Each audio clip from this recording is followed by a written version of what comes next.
My name is Madison Blake. I'm 34 years old. I used to be the deputy chief financial officer of a corporation in Chicago and the wife of its CEO, Nathan Blake. I once believed that being with him was the peak of success. Until one night, in our own home, during a dinner party for French business partners, I overheard my husband laughing and calling me stupid and decorative. He said it in French, to his mistress, Aubrey Sinclair, a young and ambitious assistant. He didn't know I understood every word. I kept smiling, poured wine, and hosted our guests like a proper lady. But that night, I quietly found my passport, submitted a visa application to New York, and decided to walk away from the life I had sacrificed everything to build. Have you ever been humiliated in your own home? If you felt that kind of pain, leave a comment below, like this video, and subscribe to follow the rest of my story, the story of a radical turning point. I once had a full MBA scholarship to Stanford. I had packed my suitcase, prepared all the documents, and drawn up a future fueled by my own ambition and passion. But then Nathan, he called me from a cramped room in West Loop, his voice shaking with excitement. "Madison, I have an idea, a startup. I just need you by my side." I gave it all up. The ticket to a brilliant career, the dreams I had nurtured since high school, just to stand behind him, laying the foundation for a success that hadn't even existed yet. In the beginning, we were truly a team. I wrote the business plans, built the balance sheets, negotiated the lease for our first office. When money ran out, I sold my old car to pay our first employee. By day, I pitched with him. By night, I drafted financial reports under the kitchen light while our one-bedroom apartment lay silent. Nathan once held my hand during a thunderstorm as we stood beneath our company's first sign, a flimsy wooden board nailed to the wall, and said, "Without you, none of this would exist." But promises don't live as long as power. As the company started to grow, as those seven-figure contracts began to pour in, Nathan changed. Gradually, I was no longer invited to strategic meetings, he said. "You should stay home and rest, this work's getting tough." I thought he was being caring, but then I realized I wasn't resting. I was still working, but on the invisible tasks no one acknowledged. Handling HR issues, resolving internal crises, cleaning up the messes from impulsive decisions I hadn't been part of. When I asked about a major contract that had recently been signed, Nathan chuckled, half joking. "You still think you're a co-founder, Madison? Things are different now." I swallowed the sting, not because of his words, but because of the hollow space growing inside me. Still, I clung on, trying to salvage something that was mine. A sliver of respect, a piece of a role, a flicker of good memory. But the night I heard what he said, everything collapsed. We were having dinner at a high-extend French restaurant, a private dinner Nathan told me not to attend because it wouldn't be appropriate for the staff to know we're married. I didn't care. I went, because something in my gut told me to. I sat at the far end, separated by glass walls and soft music. I saw Nathan and Aubrey just a few steps away. "She doesn't align with the direction anymore," Nathan said in French. His tone casual, like he was describing an outdated product. "Like old software," he laughed. "It was once useful, but now it just slows the system down." Aubrey covered her mouth to laugh, eyes gleaming with triumph. "So if I hadn't gone abroad that year, do you think you would have chosen me instead of her?" Nathan didn't hesitate. "Absolutely." I sat in silence. Each word pierced through me, not because he was wrong, but because he was so brutally honest. A truth with no mercy. This was the man I had once protected from bullies at the orphanage. The man who once promised, "I won't let anyone hurt you." Now he was the one who hurt me most. I got up quietly and walked out of the restaurant before they could see me. That night, I didn't go home right away. I walked along Lake Michigan, watching the distant lights ripple across the water. With each step, I pulled back another sacrifice I had given to the wrong person. And when I got home, I opened my laptop and found the old email from the New York investment firm I had once turned down. I typed a simple message. "I'm open to talking again if the position is still available." Within 6 hours, I received a reply. Marina Alvarez, the former strategy director in New York, now the CEO of Astoria Capital, a venture capital firm wrote back with warmth and clarity. "We've always believed in your value, Madison. If you're ready, let's schedule a Zoom meeting as soon as possible." The steam was long gone, but I kept holding the cup like it could warm me. That familiar sense from the early days of building something returned. I didn't have time to hesitate anymore. 3 days later, I was in a sleek office tucked away on the 18th floor of a historic building in River North, not to ask for a job, but to begin a clean, strategic exit. No loose ends. No pieces of me left behind. The person I met was Harper Delaney, a top-tier divorce attorney in Chicago. She looked to be around 40, calm and composed, with a voice that was both gentle and firm. I knew I needed someone like her, not just to defend me, but to teach me how to defend myself, within the law and without noise. "Madison," Harper said after scanning the documents I brought. "Spare me the details. What's your goal?" I looked her straight in the eyes. "I want to make sure he doesn't get the chance to destroy anything I've built. Not now. Not ever. Then we'll need 3 things: financial evidence, proof of professional misconduct, and a legal path to secure your separate assets. The less emotion, the better." I left her office with a long checklist and one final instruction. "Act like nothing's changed. The calmer you are, the more off guard he'll be." I started digging through everything. Bank transfer records, emails between Nathan and Aubrey filled with suspiciously unprofessional language. There was a media consulting payment for $38,000, transferred from the company account to Aubrey's personal name. No contract, no board minutes to justify it. In the email, Nathan wrote, "Think of it as a reward for making those boring meetings a little more bearable." I printed it all, organized it by date, highlighted every key item, and sent it straight to a private file at Harper's office. One night, I sat alone in my home office, the same place I had spent hundreds of hours building business plans for Nathan, and replayed the recording from that French dinner. His voice rang out clearly, the clink of wine glasses, and then Aubrey's laugh. "She's not compatible anymore, like outdated software." I don't know how many times I listened to that recording, not to feel the pain again, but to remember. His words were the final boundary between me and the past. The following week, Harper helped me set up an anonymous trust, transferring all my personal shares in the company into a separate legal entity represented by counsel.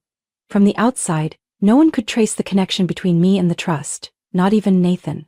All future dividends, investment profits, and assets generated were now fully protected. I sat across from Harper as I signed the final documents, the expensive pen resting in my hand like a legal weapon. "From now on, anything held under this entity can't be divided in any divorce settlement as long as we follow protocol," Harper said. I stayed calm. "I don't want to take anything from him, I just want to protect what I built." She looked at me, her eyes reflecting genuine respect. "Madison, very few people walk into this office and say that with such clarity. This is going to make him lose control." When I left Harper's office that day, I knew I was getting closer to the end. Not the end of a marriage, but the end of living like a shadow in the very story I helped write. On Monday morning, I arrived at the office as usual. Same familiar elevator, 27th floor, gray carpeted hallway, the faint smell of coffee from the pantry. But when I swiped my badge at the main entrance, a sharp tone sounded. "Access denied." Tried again. Nothing. The door remained locked. The front desk assistant, a girl named Haley, rushed over, looking uncomfortable. "Miss Madison, I'm so sorry. I didn't know about this. IT got orders this morning to reset all your access codes." I stood there for a few seconds. "It's okay," I said, "just open the door. I need to grab a few things." As I walked in, I felt like a stranger in a place I had helped build from the first brick. My desk was empty, no laptop, no documents, no trace that I had once sat there every day for nearly a decade. Near the desk, in the trash bin, was a wedding photo frame. Me in a lace gown, Nathan beside me, both smiling under the golden light of our small ceremony by Lake Geneva, one hand holding the bouquet, the other gripping his. We once believed in forever. The photo had been removed from the frame, tilted inside crumpled paper. "Oh, Madison," came a familiar voice behind me. "Aubrey Sinclair." She wore a fitted white blouse, pencil skirt, hair swept into a confident bun. "I thought you might want this," she said, picking up the photo frame and handing it to me with a look halfway between pity and triumph. After all, it was a beautiful memory. I silently took the photo out, tore it in half, then again, and again, until only scraps remained on the desk. "No need to clean up after me," I said calmly, placing the empty frame back in front of her. She stood still for a second, lips pressed together, then forced a polite smile. "You should really take some time off. Nathan's concerned about your health. The workload here is intense now." I held her stare, not a flicker of emotion in mine. Workload has never been my problem, disrespect is. Without waiting for a response, I turned toward the boardroom, where Nathan was holding the Monday morning meeting with the directors. I pushed the door open. The room fell silent. Nathan looked up, momentarily stunned. "Madison? What are you doing here?" I walked over and placed an envelope in front of him. "This is my resignation letter, fully signed." A director to his right raised an eyebrow. "Madison, what's going on? I just heard you were supposed to lead the Boston project." Nathan quickly jumped in, voice tinged with discomfort. "Madison and I already discussed this. She needs rest. We've been thinking about a new direction." "A new direction meaning replacing your wife with your mistress?" A wave of silence swept across the room. Nathan grew impatient. "Madison, don't turn a personal matter into a company issue." I stared straight at him. "You blurred that line first. I'm just closing something you thought you could control forever." As I stepped out into the hallway, I saw Aubrey's face through the glass in the room next door, clutching her phone, pale, eyes darting. Maybe she hadn't expected me to speak up. Maybe she thought I'd just vanish quietly like a fading shadow. Back at my desk, a few former colleagues approached. One of them, Elena, someone from legal I'd helped keep during a round of layoffs, looked at me with concern. "Yes, Madison, we heard. The new admin asked me to clear your desk this morning. I didn't know." I placed a hand on her shoulder and smiled. "It's okay. Some things are far more worth holding on to." I opened the bottom drawer and took out a folder. Inside were the original contracts for the investments I had personally secured, under my name, and on top, a copy of the document I knew Harper would need in the next few days. The glass door clicked gently shut behind me. And I knew. Not every ending is loud. Some endings happen quietly, but they can't be undone. Like the way someone gets pushed out of the very empire they helped build, only for everyone to realize she had reclaimed her part long ago. The road leading to the old brown brick house on the outskirts of Evanston looked the same as the last time I turned down it, lined with maple trees, so quiet I could hear my footsteps echo off the stone pavement. I stopped the car, turned off the engine, and sat in the driver's seat for a long while. Greenhaven Orphanage, where I'd spent nearly the first 15 years of my life, wasn't fancy, but it was the only place I had ever felt safe.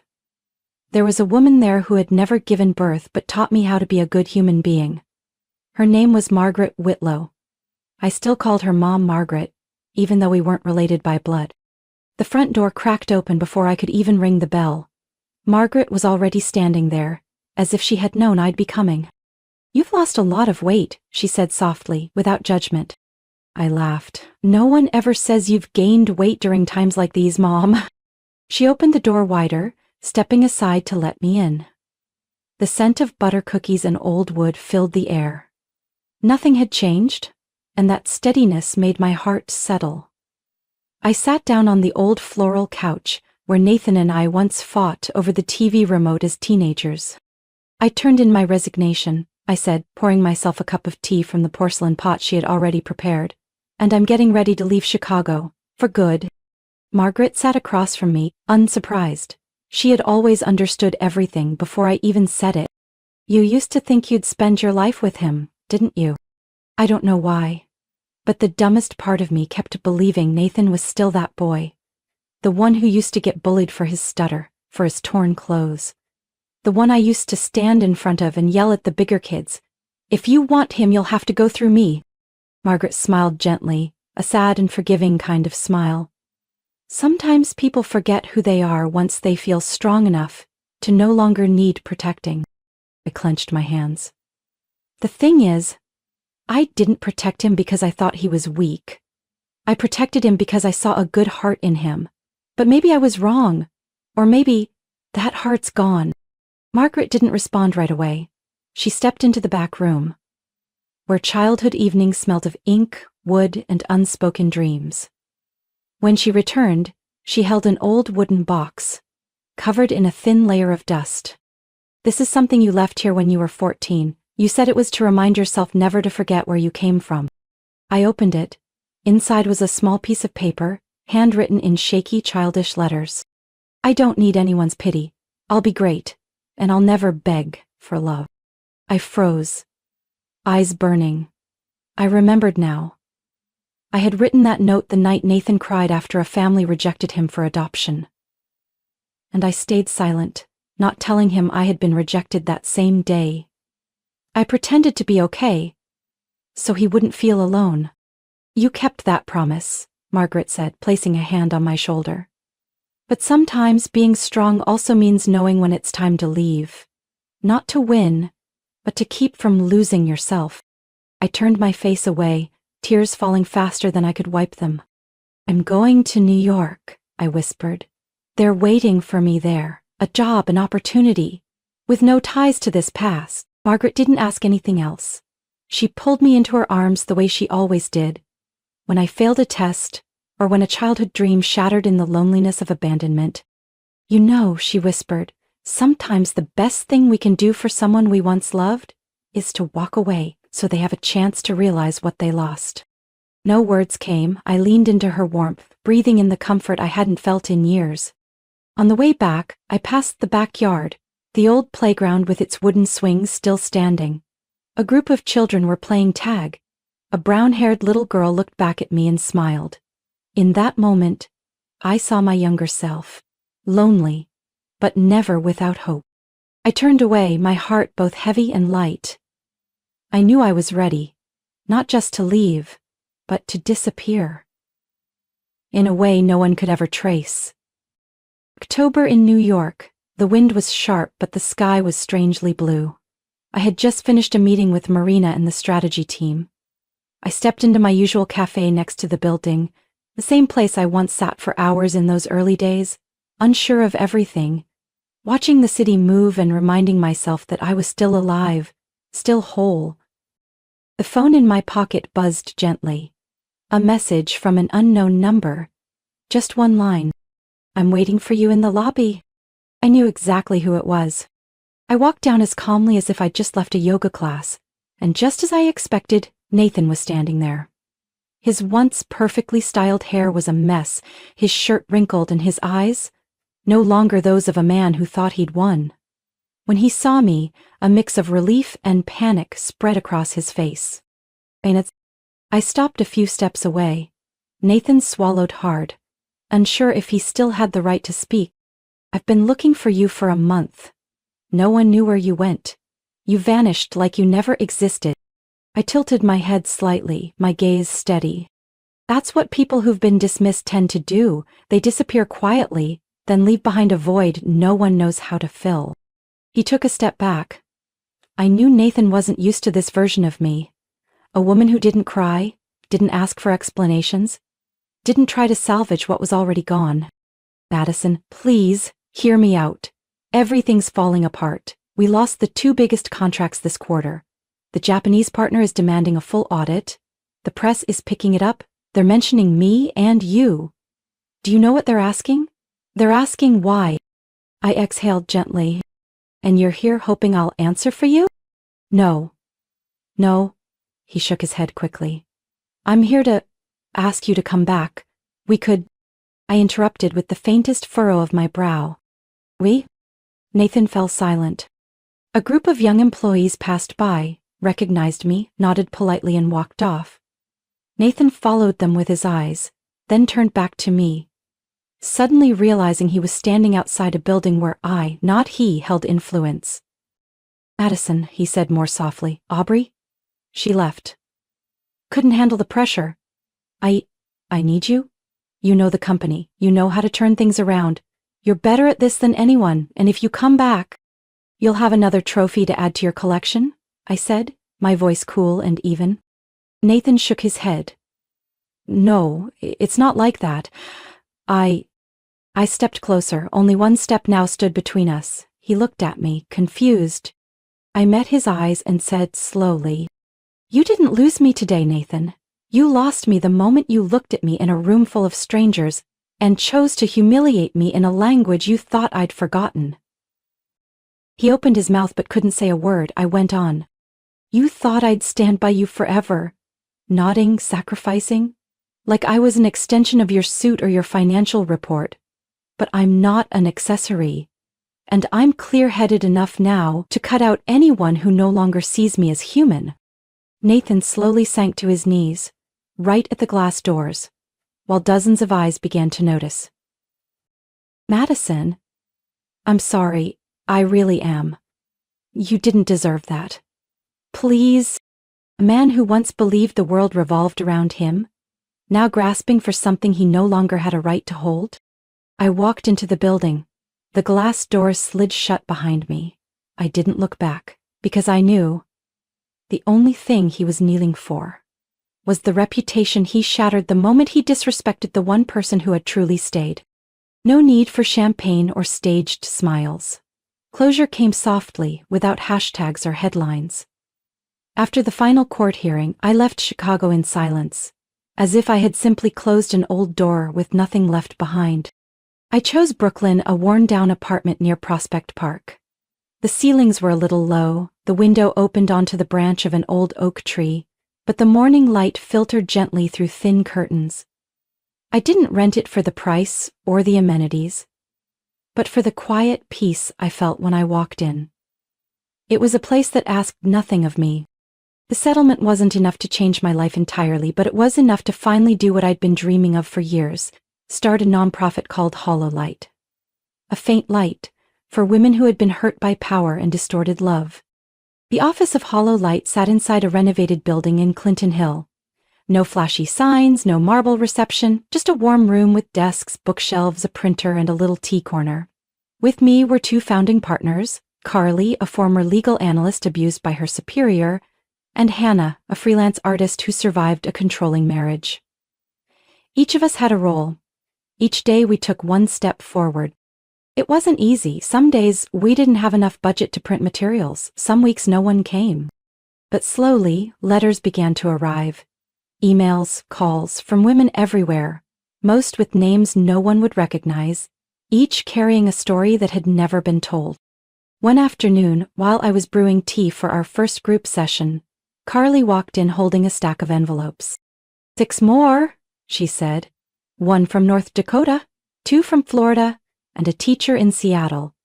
She said she was about to resign, but after reading the article about your hearing, she decided to stay and report the principal's misconduct."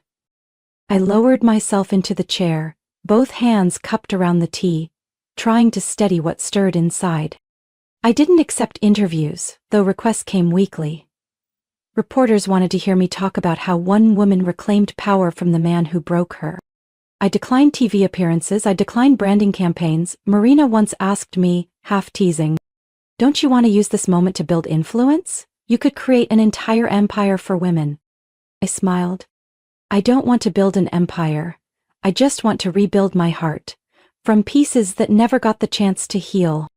Sometimes, I still walk alone in the early mornings, along stone-paved paths leading into the park. Runners pass by, old men read their papers, children head to school. No one recognizes me. No one needs to know I was once married to a high-profile CEO, once stood in a courtroom broadcasted across the media. I like it that way. Once, in a private support session, a young woman named Linda sat across from me, eyes red, fingers clutching a photo of her son. "You know," she said quietly, "my husband used to call me an educated burden. And I believed him. For almost 8 years. So, I asked, do you still believe it today?" Linda smiled, her voice trembling. "I'm not sure yet, but when I read what you said in court, silence over time isn't compassion, it's complicity. I felt like I had just been woken up. I don't need anyone's validation to know I have worth. On a late autumn morning, when the trees around Prospect Park began to turn amber and deep brown, I received an unexpected call from Marina. "Madison," she said, her voice as energetic as ever. "Do you have time to swing by the Astoria office? There's something I want to discuss with you, not over email. It has to be in person." I arrived at Astoria Capital's headquarters on Hudson Street in early afternoon. The glass-walled room on the 18th floor where I once sat for an interview to restart my life was now the place where a new future began to form. Marina handed me a financial plan, a model chart, and a slim investment file. "I want to start a special fund," she said. "Not a charity, but something to support capable women who lack opportunity because they've been trapped in toxic relationships or power structures. I want you to co-found it with me." Marina wasn't someone who got emotional easily, but this time she placed her hand on mine, her eyes steady. "You have something most accomplished women don't. Empathy without fragility. You know how to walk through fire without burning yourself down." 3 months later, the research fund officially launched. A small gathering in a co-working space in Soho, we invited 20 women to take part in our first program: skill building, financial mentorship, and startup guidance. I stood in the back watching them talk, like they had just shed a rough shell society had forced onto them for too long. The media began to take notice, but this time, I didn't shy away. I gave interviews, but I didn't retell old wounds. I spoke about the work, about the women rising from silence, and the futures they deserve to claim. One reporter described me in an article like this: "Madison Blake doesn't demand attention. She walks into a room with a calmness that makes others naturally quiet." I smiled when I read that. Maybe, after everything, I had finally learned how to stand tall, without needing anyone else to lower their gaze. I met Elijah at a winter fundraiser hosted by a local community group in Brooklyn.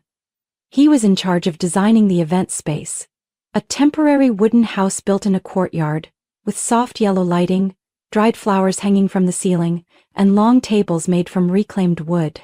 He introduced himself simply: "Elijah Walker. I used to be an architect, now I freelance so I can take care of my mom." His voice was low, even, unhurried. There was something peaceful in his eyes, as if he could see right into people, but never judged what he saw. We didn't speak much that day, but after the event, he texted me, "If you ever want someone to redesign your office for better breathing space, I can help." I said yes. Elijah came by every Saturday. We talked about how lighting affects the mind in enclosed spaces, about Japanese architecture and homes that know how to breathe, and about his mother, a woman living with late-stage cancer, who still grew tomato plants on her balcony every spring. Once, he asked me, "What kind of space did you used to live in?" My voice came slower than my thoughts.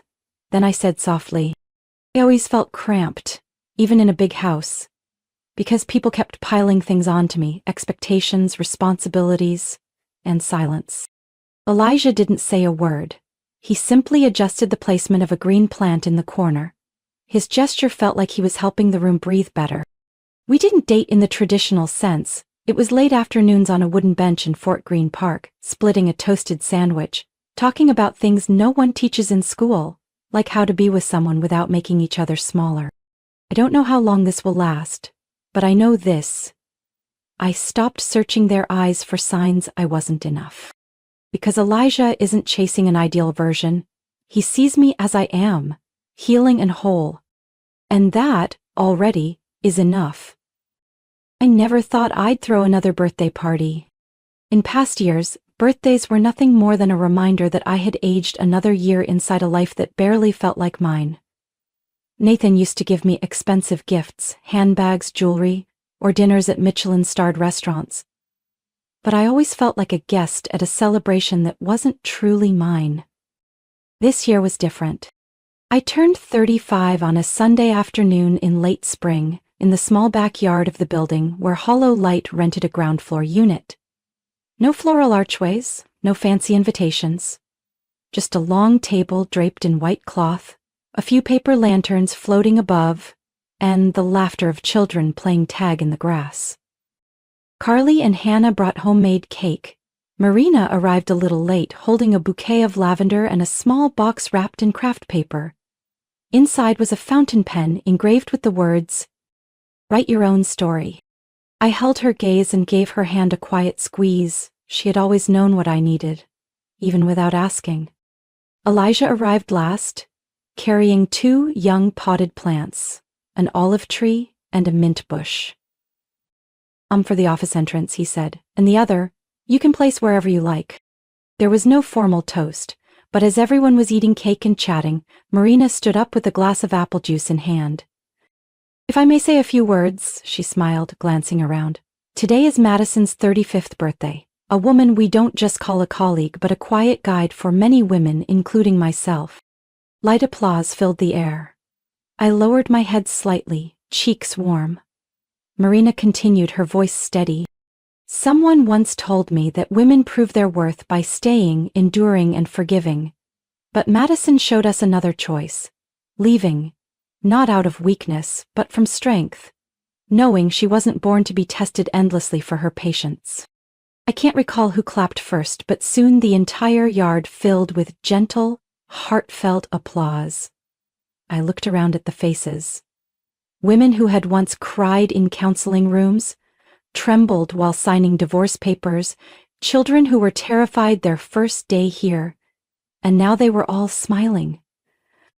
8-year-old Emma, the daughter of a single mother we had once helped, tugged at my sleeve and whispered, "Can you blow out the candles now? I want to know what you'll wish for." I looked at the little cake on the table. 4 golden candles flickered in the late afternoon light. Everyone fell silent, waiting. I closed my eyes. For a moment everything returned, the small orphanage room, the cold glass wall of the courtroom, the cooling tea in my Brooklyn apartment, Margaret's eyes, Elijah's warm hands. Then I exhaled softly and blew out the candles. When I opened my eyes, the clapping returned. I smiled at Emma. "I didn't make a wish," I said, "because I don't need anything more to feel complete." I turned to Marina and whispered, "Thank you for believing in me, even when I couldn't believe in myself." She smiled back. "You never needed anyone to believe first, you just needed a quiet enough place to remember who you are." The party wrapped up as the sun began to set. Elijah gathered the planters. Carly packed leftover cake for the kids.